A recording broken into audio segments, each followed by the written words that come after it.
Hi, folks. Ryan Honeyman here from Lift Economy. Many folks have come to us over the last 10 years and asked, how do I get more involved in creating an economy that works for the benefit of all life? They also ask, what skills and experiences do I need to help make this transition? So, 3 years ago, we created something called the Next Economy MBA to help address this and similar questions. Lift Economy's Next Economy MBA is an online course that's designed for entrepreneurs, aspiring entrepreneurs, students, recent graduates, employees, and folks who want to learn more about transformational next economy strategies and businesses. Join the growing alumni network of nearly 250 alumni who've gone through this program and learned essential skills and hopefully built lifelong relationships for catalyzing businesses in the emergent and regenerative economy. So we encourage you to check out our course. You can go to lifteconomy.com/MBA. The next course, Cohort 7, starts on September 21st, 2021. So once again, go to www.lifteconomy.com/MBA. And now, on with the show.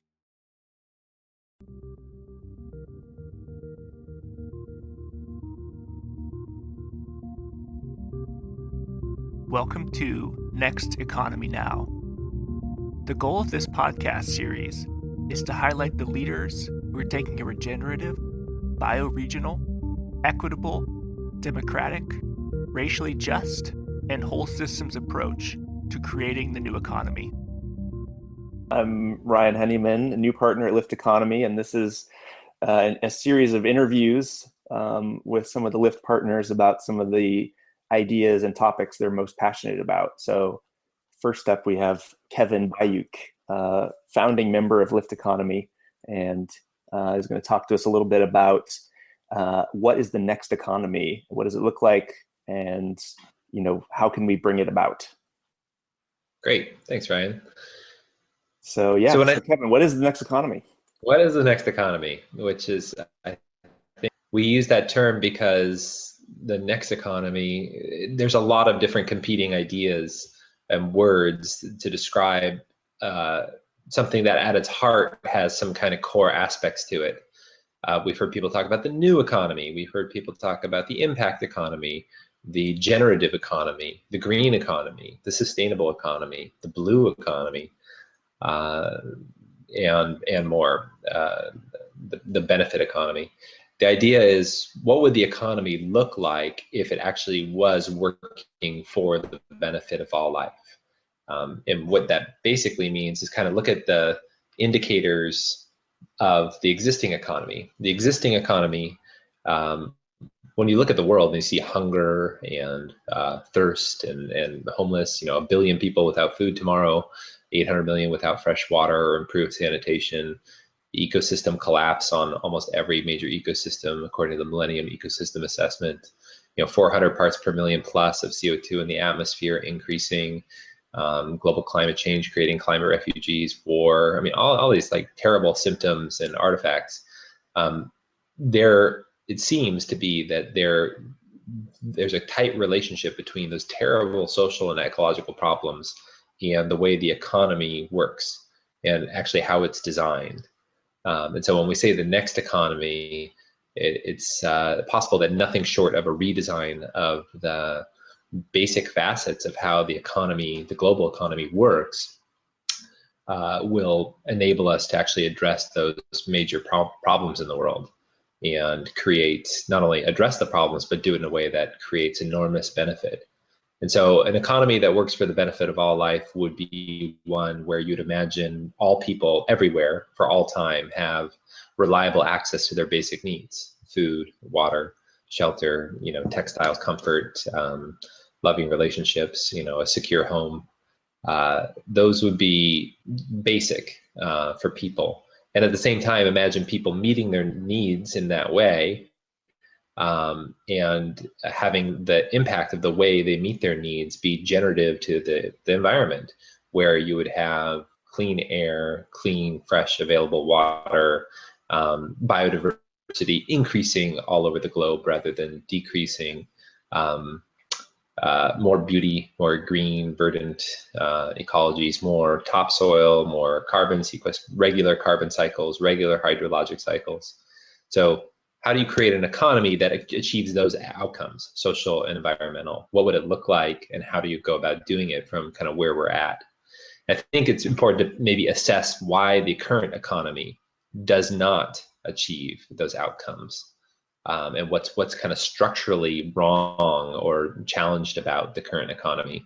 And there's a few things that are really important to, I think, develop a literacy around in order to design an economy that does work for the benefit of all life. Some of the basic things that I think a lot of people don't think about very much has to do with some of the basic components of the economy, especially if we define the economy as the collective set of strategies and means and ways in which people meet their total needs. So a very broad definition of economy, not just some kind of system of transactions. While that system of transactions to meet needs is an important component, if we describe the economy in its total kind of aspect, taking care of the home, the oikos, and how we manage it, then we look at the economy and say, okay, what's wrong with it? Well, one of the big problems is the way that one of the drivers of the economy is the creation of money and currency. And I think a lot of people don't understand how important that is, or how money is created. Specifically, that in general, all over the world, money is created, no matter which region you're in, money is basically created as debt, which in itself is not necessarily problematic per se, but what makes it really challenged is money is interest-bearing debt. Becomes really important to understand why the world is in its sad state of affairs. When you have interest-bearing debt as the creation mechanism for money, it sets into motion a cascade of effects that we see all over the world. One of the effects would be that there's always a need to create more. So if money is loaned into existence and the payback has to come with a certain amount of interest on top of the amount that was loaned out, that amount that has to come back as more has to come from somewhere. And where it actually comes from is from nature. You have to look at natural resources, or forests and oceans and animal systems and so forth. If you can exploit those things, those resources, and take advantage of them to create the interest to pay back on the creation of money, then we create that. Or human connection and community. When we do things for free for each other, gifts that we give to each other, it's not creating more transaction, more money, more interest to be able to pay back the lending as the creation mechanism for money. So if we did stuff for each other for free, like I brought your family over and treated you to dinner and I cooked the dinner, compared to us going out to a restaurant and making a transaction. Making the transaction is important for the economy as it's structured today. So we're motivated to create the transaction instead of me babysitting for your family, you babysitting for my family, and trading it for free or something like that. We're incentivized to find a service that we can pay for as a means for creating additional transactions increasing the GDP, the additional transactions creating more income that is able to pay back the interest on the creation of money. Because when you have, the more has to be created somewhere, so there's essentially not enough for everybody in the way that money is created, which another artifact that is created because of that circumstance is competition. Competition is the basic motive in the existing economy, because there will never be enough by the way that money is created. What's really problematic about that, it should be obvious to everybody, is that if you need to create more and you're on a finite planet, when you begin with an economy like that, and you have a planet full of resources and oceans full of fish and forests full of trees, and then topsoils, 8 feet deep, then it's not necessarily a big deal. The economy, it works for a while, and you can achieve great things. But when you start to reach the limits of nature, or the limits of people and connections of what can be transacted, things start to get a bit squirrely. You run into problems of where the problem of food security or diminishing returns has more to do with topsoil than the combine technology. Or if you look at the economy of fisheries, it's actually the number of fish in the ocean that are being harvested. So you're running into hard limits of the abundance of nature's provisioning as being the limiting factors to growth. That's another thing. The economy has to grow. The success metric for the economy, it's not just the metric that's used. It's essential. If you have 1 or 2 quarters of negative GDP, we call it a recession. And I think 4 quarters, I forget the technical definitions, 4 quarters of negative growth in GDP is called a depression. The economy literally, if the depression occurs, right, what happens? Companies lay off people, so there's less jobs, leading to less consumption, which leads to ultimately a reduction in supply, less production, which leads to less consumption, or which leads to more layoffs, which leads to less consumption. So depression theoretically could perpetuate indefinitely without some type of stimulus or response, or creation of more available money in different ways, making money less costly. And so the creation of money with a cost of interest on it is extraordinarily problematic to the long-term ability for humans to survive, frankly. And it's totally overlooked, mostly overlooked as being problematic, or most people don't even know about it. Does something like Bitcoin address that? Not really. Bitcoin is also based on scarcity. The creation of Bitcoin is based on a scarce finite resource that if you mine faster than the others or whatever, put more resources into it, then you'll accumulate more than the next person. It has some aspects of it that reduce the transaction costs that are kind of part of the problem, if you will, of the creation of money. But Bitcoin in and of itself doesn't necessarily solve the problem. Bitcoin makes transactions easier and takes away a lot of the power of banking itself. But cryptocurrency and the idea of a cryptocurrency could be designed with the right type of design principles to solve some of the major problems around money creation. The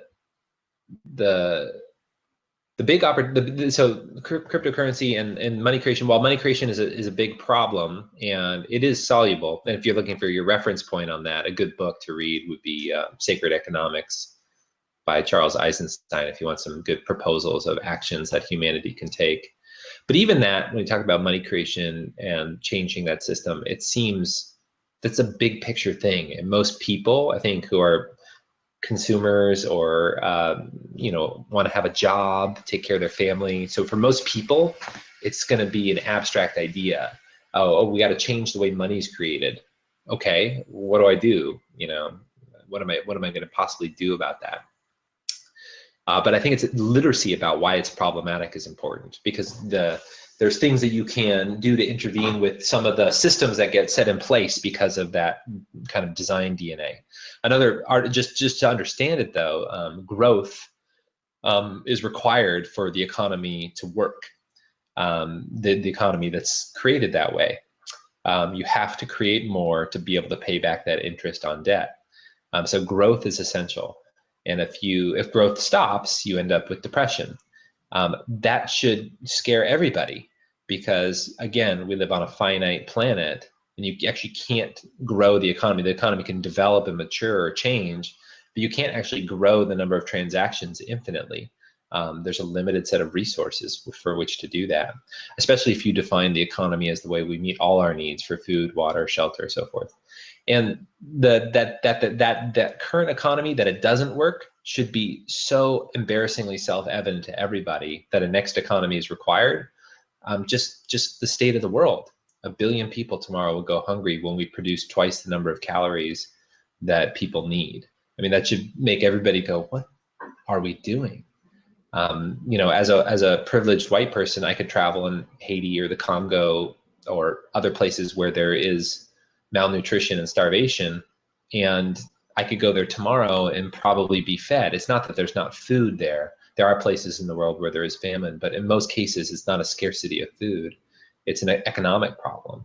It's economic inequity that creates hunger. It's economic inequity that creates thirst and homelessness. And so the structural building blocks of the economy are so far broken that the evidence that it's broken should be apparent. It also, another artifact that people should understand is planned obsolescence. When we build things, we build them as crap. We build them not to last and create waste and more resources, because that means more transactions, more GDP, more ability to pay back the interest on the money creation that's put into existence as lending with interest. So you have this kind of cascading set of problems related to the way money is created. And that's just one aspect. You'd say another major underpinning aspect of is the asset class known as land. The way that land is actually owned, and its value is not taxed or recognized. So real estate as a whole asset class as a percentage of total global GDP is enormous. Land is the predominant asset, if you will, that enables and perpetuates income inequities. And without structural changes to the way land tenure is designed, the way land is either taxed or held either in commons or some type of different form of ownership, conveying the rights of ownership without having it be owned, without changing that, I'm afraid without changing the way money is created and without changing the way land is owned, humanity will kill itself. And take down an enormous amount of the biodiversity on the planet with it in very short order. So those are big problems. But again, there for a question. So, there's research that things like the whole "Angels of Our Better Nature" book about like violence is actually decreasing, violence against women is decreasing. All these metrics that are constantly in the news about how everything's going to explode are actually hyperbole compared to what's the data is showing in some areas, maybe not like climate change. So socially, right. So socially, yes, we have some good data on things about violence. But environmentally, there's nothing that the Millennium Ecosystem Assessment prior to the IPCC, chartered by the UN, was the largest scientific study ever undertaken around the turn of the century. And it showed every single major ecosystem on the planet in radical decline. IPCC shows, a current trend towards 450 parts per million, which conservative estimates suggest 50% biodiversity loss on the planet, 200 million climate refugees by the year 2050. I mean, the environmental outcomes are frightening. I should say there's not no positive environmental stuff. There are some contrarian and good contrarian voices that point out some of the conservation efforts are effective, which I think should be hopeful that there's techniques and strategies that we can employ as humanity to address that. But the big barrier to implementing a lot of those techniques and strategies is the fear and the honest truth, the fear that will forestall the economy and create unemployment. And they're right. It's like, oh, we shouldn't do that because that's going to hurt the economy. It's true. It's true. It is going to hurt the economy because of the way the economy is designed, not because that it has to be that way, right? So let's talk solutions then. So what does that redesign enable us to slow down on this kind of finite path? Right. Well, so so the thing that bothered me for so long is that once you kind of come to some basic observations that the economy as it exists is structurally broken, it doesn't work for the benefit of people or planet, and that the structural changes that would be required go to some of the deepest, most embedded systems, how money is created and how land is owned. I mean, these are big issues. And again, from an individual's perspective, you sit there in the apartment thinking, well, how can I possibly work to solve these seemingly intractable issues? And I think a lot of people go through that. One pathway to start moving yourself into a place of responsibility and action is to say, okay, where do I have agency, and what are the things that I can do, even if they're incremental. If you calculate the problem as being larger than yourself, what in Lyft jargon sometimes we say, the transition to the next economy is like a 500-year journey. It might take a long time. The problem is larger than ourselves. So what can we do to incrementally, with our own, where we have agency, move the needle, if you will, towards creating that economy that does work for the benefit of all life? And so you start working down to, okay, what are the possible things that are happening now, the solutions that I can support and enable and create, that are moving in that direction, to create, if the conditions right now, if it's impossible or unlikely to change the way money is created or change the way land is owned, what are the possible solutions that I can enable now that will then later create those conditions where those, then at that point, then it's easier to contemplate the idea of making the larger corrections. So there's a few things. First, I want to talk about the personal level, because everybody, no matter what level they're in, whether they're an entrepreneur, starting a business, running a business, or whatever, everybody has a role to play in the transition, if you will, to the next economy. And I think the most important thing is a little bit more literacy, is to understand how the principles behind indigenous economies, people who have lived in place for 8,000, 10,000, 14,000, or 5,000 years, wherever they are on the planet. Indigenous economy is built on a couple of concepts that I think are really important to think of as principles. One of the ideas is this idea that for a lot of basic needs in indigenous economies are met through what we would call the gift economy. So the gift economy, the idea that I have food, you need food, I give you food. You have skills to build shelter, I need a shelter, you come and you help me build a shelter. It's a very critical kind of trust-based economy. Is that trade or gift? Not trade. Not trade. We would call it gift. You would call it gift. Gift would be the word we would use for it. Another, if you wanted to use more elaborate words, you'd call it the implicit reciprocity economy. There's no trade at the time of transaction. You came and you helped me. You pay it forward. You helped me build my house. I didn't give you anything. What's important to recognize is that it didn't tend to, even in indigenous cultures, this was something that was either bound to the village or the tribe, or very close-in relationships. The only place it really exists in the affluent world today, in the West, if you will, is in the family. The mother provides a meal for the children without any cost.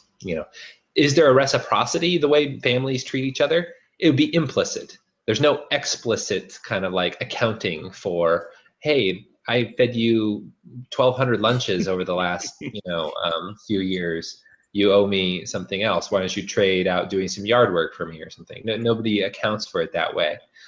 So the gift economy is functional only when trust is built. And in a large part, we don't trust each other. The second, though, there is an important component. The second kind of ring, if you will, of transactions is what we would call it barter or trade. And that was really important. This is currency-less transactions. I fix shoes, you have bananas. I need bananas, you need your shoes fixed.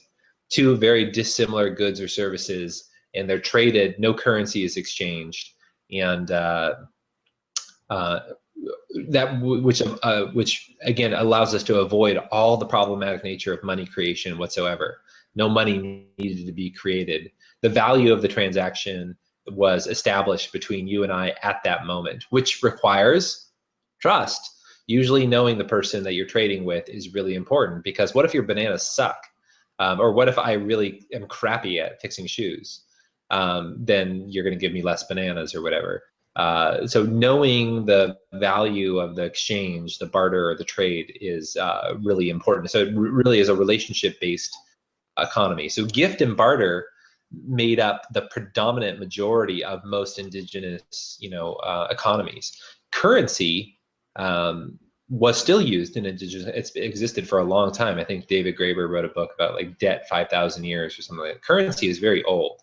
There was usually a kind of a polyculture of different types of currencies. It was either shells, beads, seeds, notches and sticks, giant rocks. I mean, all these different types of currencies were used, even precious metals, even, hemp paper tickets with dead white people on them. It's a weird, currency is a weird thing, and it's been around for a long time, but the current currency was used in indigenous economy for rarer transactions where trust was not required.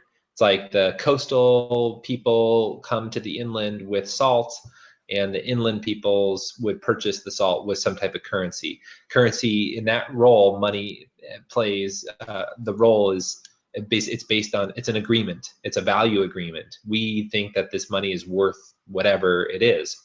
And that agreement is what makes the money valuable. It's what makes it work. So this many beads or shells as an acknowledgement of this exchange could be used somewhere else. So another way you could look at the current economy is that the currency, because of this creation that requires interest on top of the debt, is subsuming all the barter and gift. All the trade and gift that we used to do as people, humanity, for thousands of years is being subsumed by currency transactions. So if you're looking for a way out, or how can I help build the next economy today in my life, even if I don't start a company or try and create a new mechanism for creating money, the way you can do that is to provide gifts to people you trust, create trust in your community, in your neighborhood, share resources without reciprocity, build trusting relationships, barter and trade in your community or amongst people that you know. Anything that's a cashless exchange to help you meet your needs, so a gift or a barter or a trade, it's a small, it's like, I know it's like just a pebble or a grain of sand on the beach, but every single transaction that you don't do via currency, it simultaneously kind of like chips away at the GDP, which kind of hastens the collapse of the economy that is destroying the planet and people. But it also, I think, simultaneously does something really important. It prepares us for when that economy does not work. When it's self-evident that when the economy goes into, say, a global depression and things are really bad, if you have a strong network of people that you trust and you trade with, and they trust and trade with you and give you gifts and you give them gifts, you're more likely to be resilient in your kind of community or neighborhood when the large economy kind of collapses. So you're better prepared to be able to handle the circumstance of effective chronic unemployment or whatever the circumstance might be, because you have a network of support. So while that's kind of a hard thing to do for some people because of the social dynamics of the affluent world, that's something that every single person can take part in, is like, how can I give gifts, or how can I trade or barter rather than use currency for my needs? So just make a list of the things that you need, babysitting, food, clothes or whatever. And it's like, if we could do clothing swaps for clothes, if we can do it's like Yerdle, but it's like Yerdle for basic human needs or something. It is, yeah. And so Yerdle is like a diverse set of goods, and there's a number of other, local exchange trading systems, or time banking would be on the barter kind of trade kind of scale things. The gift economy is as simple as like having people over for a potluck rather than going to a restaurant. Mm-hmm. Each one of those things, there's technologies that are trying to help enable them. The one thing that's key about the technologies to know if they're going to be successful or not, though, is those economies of gift and barter and so forth, even Craigslist and FreeCycle are actually really helpful. But for those things to work, I think it's discounted a little bit too much. For those things to work, trust has to be there, and trust and relationship. So if the technology creates trust and relationship, that's great. If the technology just helps enable the trade or barter or gift, I guess it's better than not, but it's not going to go, because the fundamental piece that makes that economy important is actually the trust and relationship between people. So I think the Yurtle and these Maybe other like customer reviews on something like Yelp are sort of the proxy for trust. Yeah, sure. And so, and yeah, technology that, yeah, they are, right? And technology should help with trust and identity. Those are things that technology can help with. What I would advocate for is that those are also kind of poor proxies for knowing the people who are close to you. Just knowing your neighbors and seeing, if you look at everybody who lives in the affluent world, who lives on a block or has a set of neighbors, if you looked at the 100 closest people who live close to you, and said, what do they have in terms of skills for service provision or goods that I need? And what do I have that I could offer up to them? 100 people who live near you, if you live in one of these affluent world cities, it's an enormous amount of potential for exchange of cashless kind of provision of goods and services. And you could take that, if you were bold, you could take that all the way up and say, hey, I have a need for housing. What can I do to trade for my rent? I have a need for, look at all your expenses. I have a need for healthcare. What could I do to trade or barter or gift in terms of, the healthcare? Even the highest needs, I mean, and I'm not making it up. People do those kind of things. I know people currently who live where their rent expense is covered through a trade or barter. So you could take it as far as you want, or you could just start with I'm going to do a share care system with other parents for childcare, which would be awesome. That's a cashless, currency-less barter exchange kind of trade program. Or I could start a potluck for my neighbors once a month. Awesome. So just to say, like, the creation of the next economy, if it's a 500-year problem, everybody has a role to play today to do at least in one thing. It's, create more gifts or more barter or exchanges. And then, yes, there are businesses to support those things. Okay, but that's still so esoteric for some people, because okay, there's things I can do today. The economy at large is broken. It's destroying the planet. It's creating tremendous amounts of suffering for people in terms of hunger and so forth.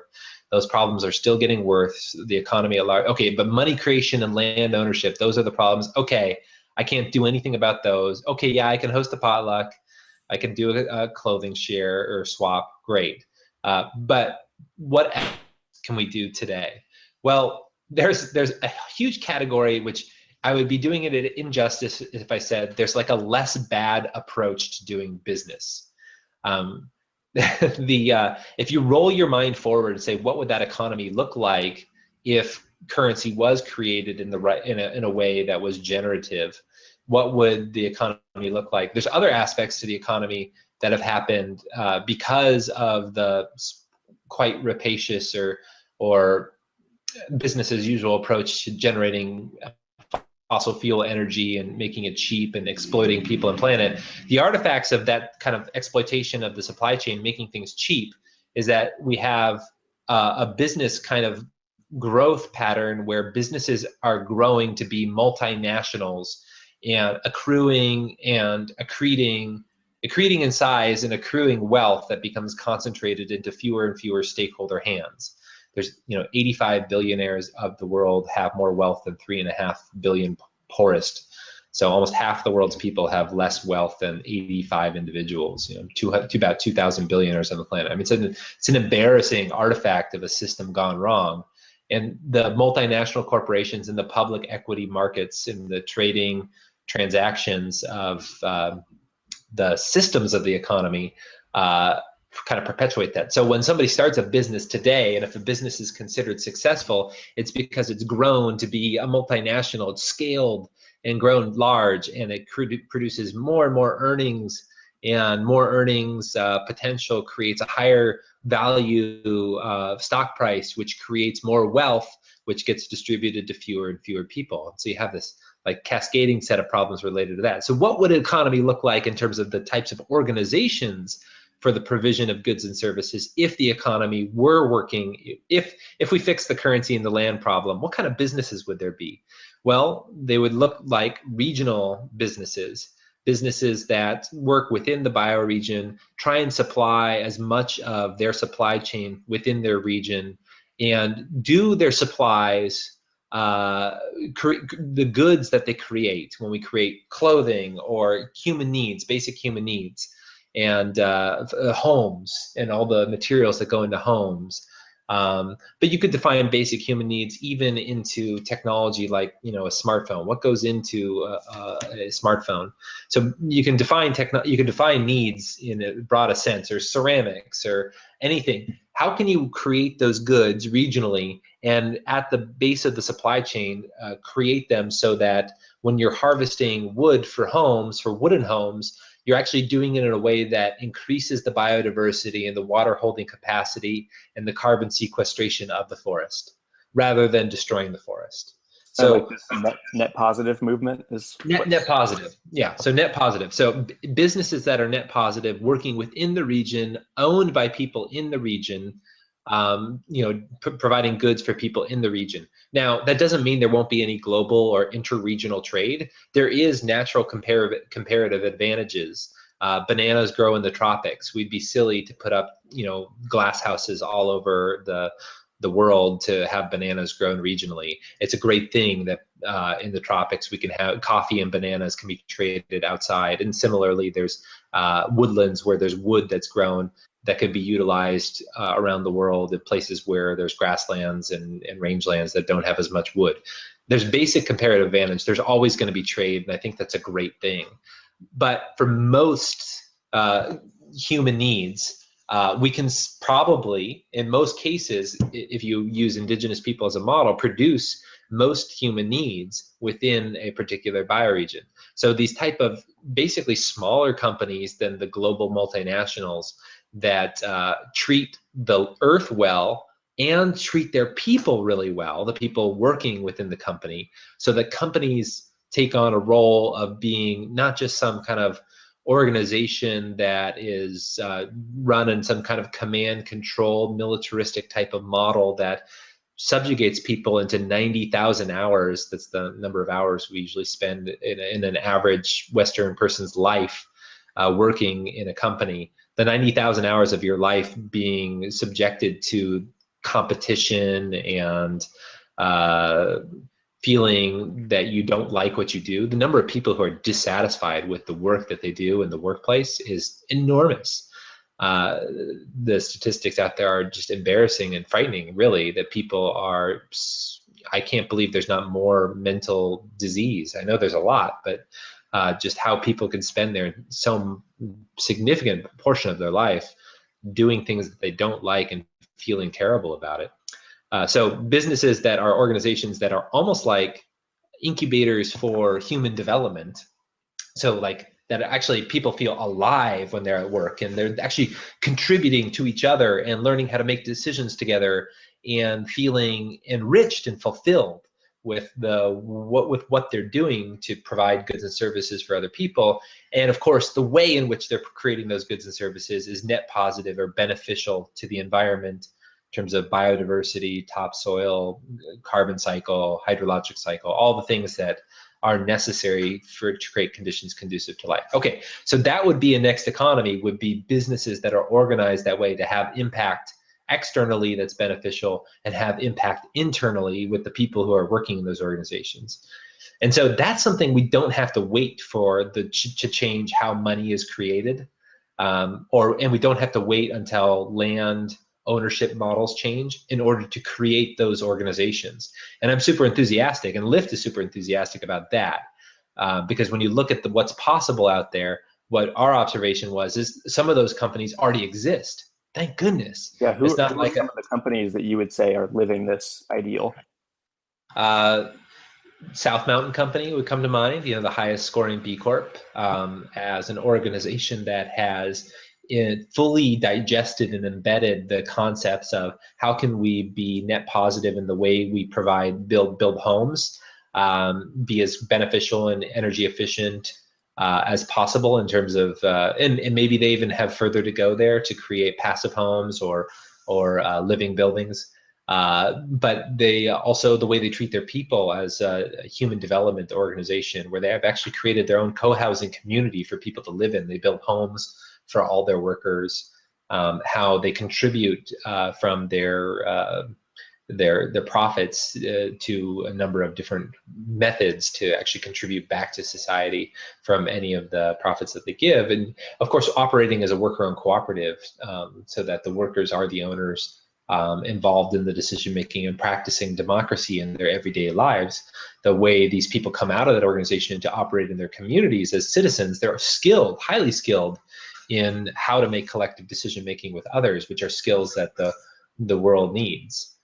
So that's an organization that's successful, maybe, growing to, I think, maybe 70 or 100 people. I forget how many people they have, but it's a modest-sized regional organization. But if every builder on the planet who is building homes was designed according to that pattern, because everywhere where homes are built, which is pretty much everywhere, so you need a builder or building organizations. Well, there's a model right there that, if replicated everywhere, would be incredibly beneficial to all human life. So you have an organization that's modeled like that. Three Stone Hearth would be another one that comes to mind, in Berkeley, California, community-supported kitchen. Prior to learning about DPOs, they did a community financing of the community-supported kitchen. It's 45 employees, 17 worker owners. Everybody else who is an employee has a pathway to ownership.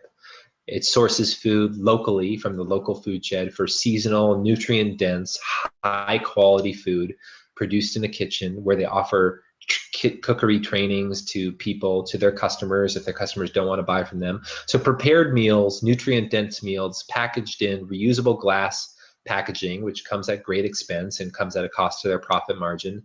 Used to be distributed by Bayuk. I think there's drop-off spots and other distribution methods now. But it's become a profitable and sustainable going concern of an organization that not only does it do well externally by taking goods from the local farmers, providing livelihood for those farmers who are doing well for Earth in terms of their practices, so highly ethical in their supply chain, providing employment opportunities and educational opportunities to create high nutrition food, distributing it in a responsible way, sustainable way. And what I love about them is also their organization is designed as a deliberately developmental organization. They're taking on practices to how can you use the organization essentially as a human development, organic growth container. How can people develop themselves to be more autonomous? Using those 90,000 hours for developing positive outcomes for their employees. Exactly. Yeah, positive outcomes for their employees. And then what I love of them is how can we create the kitchen model so that every community everywhere could have a community supported kitchen. So those are just a couple of examples of organizations that I think, and I could talk about more, and maybe that's another topic that we can go into, is what are the organizations that we hold out as some kind of ideal models. And also what's the effects of the price parity paradox of these? Like, how do companies that consider all those things compete with, Munchery? Yes, and so that's a good example. So like the price parity paradox, or the PPP, is this concept that when you are one of these regional businesses that are very ethical in how you work in your supply chain, if you're provisioning goods or even services, how you treat people, and then within your company itself, how you treat your employees. If you're investing in those things to be regenerative and beneficial, your cost of doing business is higher than the business as usual economy, the alternative. And because we're talking about human needs are being met by the economy in terrible ways, but they're being met. And so there is typically, for almost all these new organizations that are being started or grown, there's an alternative that exists in the business as usual economy. And that business as usual economy, because of the motivations of the system that we've described, are typically exploiting people and planet, so their cost of delivering their goods and services lower. And so when it comes to the marketplace, one of the tragedies, and South Mountain Company suffers from this, is one of the tragedies is because they have all these costs embedded. Usually these green, sustainable, ethical companies, these B Corps, have to service a premium marketplace. They have to charge more for their goods. And only a certain small segment of the affluent world can actually afford to invest in themselves that way. The low-cost market will pay a 15%. The conscious consumer will pay a 15% premium, but that assumes that these conscious consumers have the disposable income to invest in that way. And so the goods that should do good for the earth become inaccessible to large marketplaces. So the question is, how can you address this price parity paradox? How can you bring the prices of these goods and services at some type of parity or very close to the business as usual alternative? And there's different approaches. So one is the idea of volume. Is oftentimes if you're just starting one of these ethical companies and you don't have enough volume of production, your costs are going to be higher. But there is a natural economy of scale that might be achieved at a certain volume where you can start to achieve price parity with the exploitation economy. It totally depends on the region and totally depends on the good, but volume and scale. And so sometimes actually financing or providing capital for these organizations so that they can reach a certain scale becomes the most important way for them to address the paradox. Another way is actually to have the consumers be the owners. So cooperative consumption, if the consumers of the goods and services are the investors and actually are owners in the company, they will pay the premium because they will actually be returned the premium back as part of their ownership. As the company becomes a going concern and grows, they stand in a position to actually take some of the profits from the collective consumption of everybody back to, if you will, back into their own pocket. So having the consumers, so direct public offerings and unaccredited investment models and so forth are ways to have more accessible price parity paradox addressment. Another possible way is if there's innovation in the supply chain. If investing in the supply chain to change the practices in the supply chain to lower, again, it becomes a volume play. If you can lower the costs in the supply chain, then you can ultimately bring your part of the supply, your part of the value chain. If you're already running at that higher cost than the business as usual economy might not be investing in the supply chain. So sometimes either vertically integrating or investing in the supply chain to reduce the variable cost of your goods would be a way to reduce the overall price that the consumer or the ultimate buyer. Another would be invest in innovation to reduce overhead. So the business as usual economy sometimes have they won't invest in innovation because there's already kind of a expectation of a certain margin that's put out to, especially if it's a publicly traded company. And so the research and development to invest in innovation to reduce their prices is sometimes they're not motivated to do that, especially if there's a semi-monopoly position. And so I've seen this happen a few times in the sustainability realm, as companies can invest in innovation, which will reduce their overhead or reduce their variable costs. Sharing overhead, the Zingerman's be an example of or a group of organizations, a family of organizations or a community of organizations that are able to reduce their overhead, which they could pass through to a reduction in price, even though they invest more in other aspects of their business, in their supply chain or in their operations, because they share overhead, they share their accounting function with multiple businesses. So any group of companies can share their overhead almost as a producer cooperative or a supplier cooperative will help address the price parity paradox. Another key one is reducing the salaried overhead through total compensation.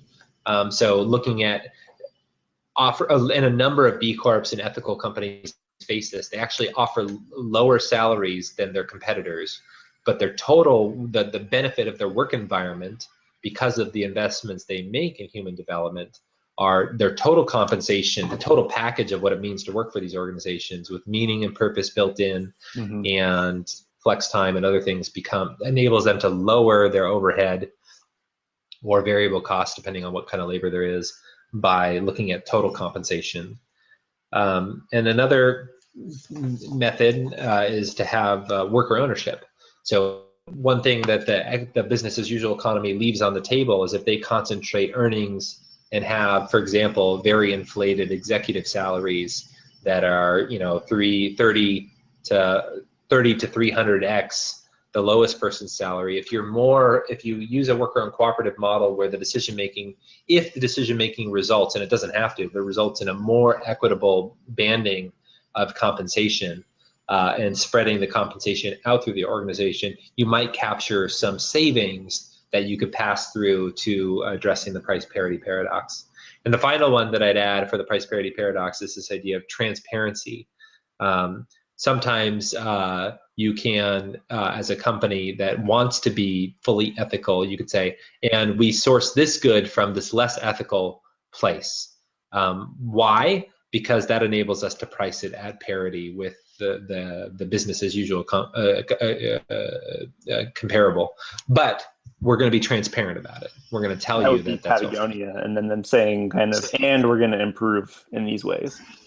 And we're going to improve in these ways, and we want to work on it. And that would be Patagonia. It's spot on. It's like we're not as good as we want to be. We're as good as we can be, and that's why, in order to be able to, if we produced all of our high tech garments domestically through local cut and sew factories, a jacket would cost $10,000. And we don't do that. We offer our jacket for $100 because we make sacrifices in what our ethics are in the supply chain. But we're not going to hide it from you. We're not going to lie about it. We're not going to obfuscate it. We're going to tell you about it. So that's the transparency trade-off. So those are the 8 ways that we've conceived of to address the price parity paradox. Well, Ryan, it's about 1:30. But I think we got through a couple pieces of it. Let me make sure I have my next hangout appointment. Yeah, I have to drop in 1 minute. So. Sure. Well, thank you. And I think what we should probably do is pick up on this notion of how can these next economy companies kind of take the next step, because I think that's where we are now, is like we're starting to address some of these topics, and then it's like, what's the next step for people who are watching this and want to actually take their business to that next economy level? Sure. Yeah, I think there's a number of topics exactly about what do those companies, what are the practices and transition strategies for those companies? How can they finance themselves? How can they have impact externally? What does it mean to work in their supply chain, to invest in it so that it is net positive? How can they create more impact internally? What are the cultural and operational practices? I think those are the topics. That is, of course, what the work that LIFT does, but I'd be happy to share about those, maybe with less construction in the background.